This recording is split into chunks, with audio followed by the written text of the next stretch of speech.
Assalamualaikum warahmatullahi wabarakatuh. Perkenalkan, nama saya Muhammad Davin Ajria dan rekan saya Rafael Pransa. Kami dari program studi Teknik Informatika Universitas Perjuangan. Pada video ini kami akan mempresentasikan proyek UAS mata kuliah Data Mining yang diampu oleh Ibu Sinta Sundari. Proyek kami berjudul replikasi dan perbaikan model prediksi penyakit jantung menggunakan algoritma machine learning serta analisis cluster K-means. Tujuan utama dari proyek ini adalah menguji klaim dari paper referensi kami dan melakukan perbaikan kinerja model prediksi menggunakan teknik validasi yang lebih ketat.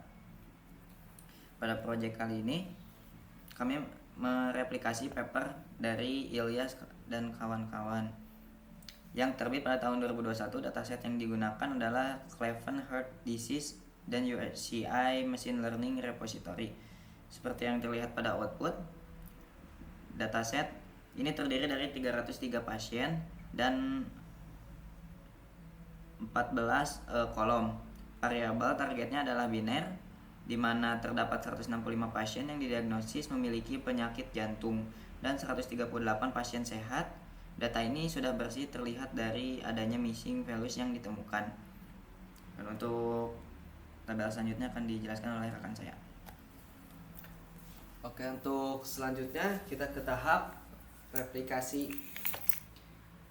Langkah pertama yang kami lakukan adalah mereplikasi metodologi dari paper asli. Kami membagi data menjadi 80% data latih dan 20% data uji tertera di codingannya ini. Lalu kami menggunakan 3 model bawaan, yaitu decision tree, KNN, dan random forest. Hasilnya bisa dilihat bahwa akurasi decision tree sebesar 70,49%, sedangkan KNN akurasinya adalah 59,02%. Yang terakhir adalah random forest, akurasi yang didapat adalah 83,61%. Hasil ini secara tegas membantah klaim pada paper referensi yang melaporkan akurasi hingga 100%. Tingginya akurasi pada paper asli kemungkinan besar disebabkan oleh overfitting dan tidak adanya pengujian menggunakan cross validation. Model mereka menghafal data, bukan belajar. Untuk selanjutnya kita ke tahap perbaikan kinerja model. Nah, di sini dari hal tersebut kami melakukan perbaikan kinerja model secara menyeluruh. Nah, untuk itu kami menerapkan standar scalar agar rentang data seimbang, lalu menggunakan evaluasi stratified tenfold cross validation. Agar hasil lebih valid, kami juga melakukan hyperparameter tuning menggunakan grid search CV pada random forest dan KNN, serta menambahkan model ensemble seperti gradient boosting, XG boosting, dan voting classifier. Untuk selanjutnya kita akan melihat hasil dari sel 5 yang terdapat dari confusion matrix. Nah, dari gambar ini terdapat hasil evaluasi akhirnya. Model random forest hasil tuning kami keluar sebagai model terbaik dengan akurasi 83,61% dan skor AUC-nya 0,916. Angka ini jauh lebih realistis dan stabil. Dari conversion matrix ini, model kami memiliki recall yang sangat tinggi. Artinya model ini sangat baik dalam meminimalisir kesalahan deteksi false negatif, di mana pasien yang sebenarnya sakit diprediksi sehat. Terus untuk melihat grafiknya, di sini terdapat feature importance. Akan saya buka.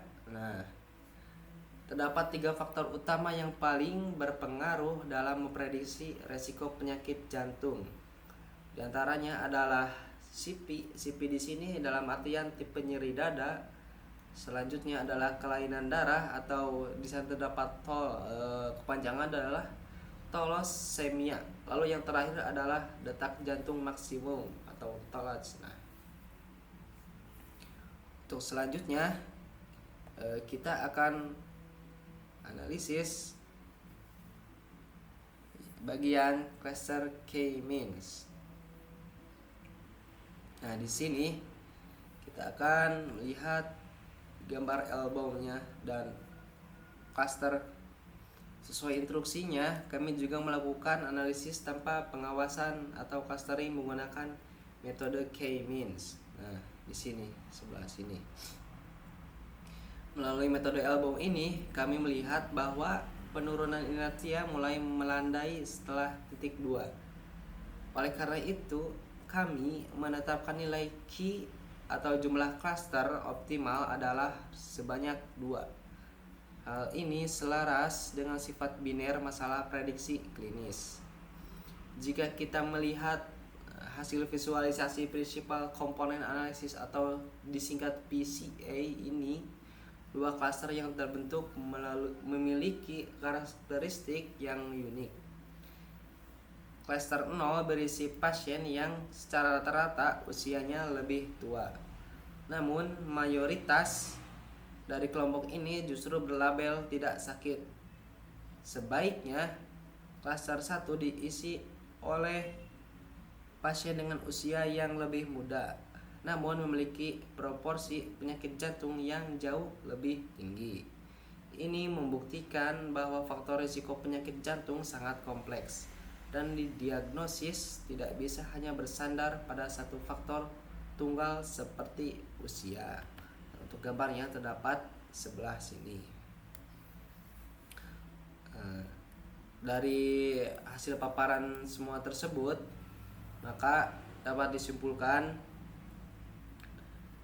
evaluasi menggunakan cross validation yang ketat sangat krusial dalam data medis untuk menghindari overfitting yang menyesatkan seperti yang terjadi pada paper referensi kami. Model random forest hasil tuning kami terbukti lebih handal, stabil, dan siap untuk digunakan alat bantu pendeteksi awal risiko penyakit jantung. Sekian presentasi dari kelompok kami. Terima kasih atas perhatiannya. Wassalamualaikum warahmatullahi wabarakatuh.